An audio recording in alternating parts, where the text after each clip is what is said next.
Just a quick update from me today. It is 3:03 p.m. on the 4th of October. I have recently been buying small gold companies, small gold explorers, small silver explorers. I think there is a real arbitrage happening. You've got the gold price just reaching incredible levels. Silver price, which in my opinion will definitely hit $50 shortly. Copper price, which is also historically strong. But you're seeing the price of small mining companies and exploration companies just not really responding at all, which in my opinion is an anomaly, and it's an opportunity. I've been playing this by doing research recently into a new company that I've been topping up on, Cygnus Metals. I don't have that much money in it, but you can see like this last kind of few weeks, I've just been topping up. Sort of slight gain, but effectively done nothing this whole year, which in my opinion just does not make sense given the price of commodity increases. Another company that I've been buying is Australian Gold and Copper. I can show you. So I've been buying this one over a bit of a longer period, but have recently topped up. I'm not doing as well recently, but as you can see, sort of over this year, really doing not much. Kind of a huge spike when they reach a discovery, but really sort of for the past year doing nothing. 50 million Australian dollars, which is about 35 million US dollars, about 1% of my portfolio. So I think there's some arbitrage opportunities here, guys, and I think it's a matter of time. These are real companies, if you can find them. For example, Cygnus Metals has 20 million in cash. AGC, I think they've got a similar amount of cash, effectively a 50%, almost 50% cash backed company. You're getting effectively a free option with downside of potentially, in my opinion, 50%, with quite a lot of upside in my view. This is do your own research. There's a few other companies that I'm looking at to really try to make the most of this arbitrage. I will let you know once I find them.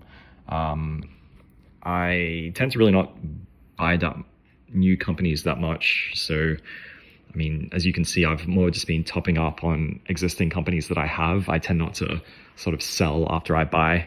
I will disclose there are things about Cygnus in particular that I dislike. So I want to highlight that to you. One fact, they have a billion shares, over a billion shares, which is a bit of a red flag to me because it means they've been issuing a lot of shares and existing holders have gotten diluted quite a bit.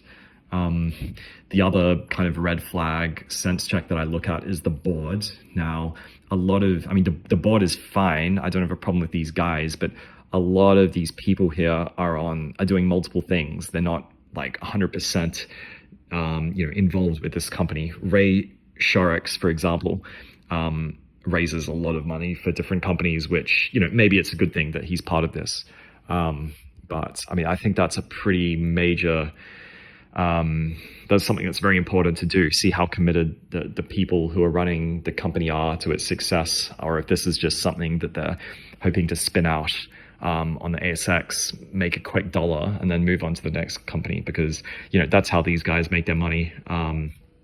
And often it's the investors that are left holding the bag. You can also check something. I love Market Index for looking at ASX companies. Announcements are very important, obviously, but something I love looking at the share structure as well. So, CDSs, these are the Canadian listed shares, so it's dual listed in Canada and the ASX. But I love looking at the shareholding list and figuring out who is actually a shareholder. Yeah, like I said, quite a few shareholders, given they've issued a billion shares. But they do have some institutional holders.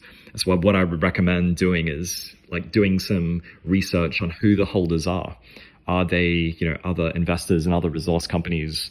That is a way of like go on LinkedIn, figure out who these people are, as a way of like doing your own due diligence on these companies. So look, that's just something I look at. It's F1 week here in Singapore, so it's getting hectic, and I need to get out for that. But wanted to just give you guys a quick update on what I've been doing kind of during the week. I think I will leave you with one other kind of one other thing as well. I mean, I think it's important not to be stretched too much. I mean, even though, gold and silver are going up, and I mean, I would limit the theme in your portfolio, to be honest. Like, I would not go all in if I were you on this kind of trend. I mean, I would probably limit this to maybe, I probably have kind of 10, 20%, no more than 10 or 15% exposure to this kind of theme in my portfolio. There's a few other companies that I've got other than these two, but I mean that's just a bit of a risk, because I mean at the end of the day, yeah, look, gold and silver are rising, but it's very difficult to value these commodities. So you kind of want to discount that thinking a little bit and always have a margin of safety, I guess. So kind of, and that's about dollar cost averaging and not kind of going all in one go. In my opinion, it's better to sort of keep sort of buying periodically. That's how you protect yourself against big kind of fluctuations in price, which you can see I've been doing. So my holdings in Australian gold and copper, I think I showed you guys, I've been buying sort of periodically over kind of the last sort of 1 or 2 years, which is how I sort of take a position, and recently even with Cygnus as well. I think I showed you before. So guys, look, I mean, that's a quick update from me. Have a great weekend, and until next time, good afternoon. Bye.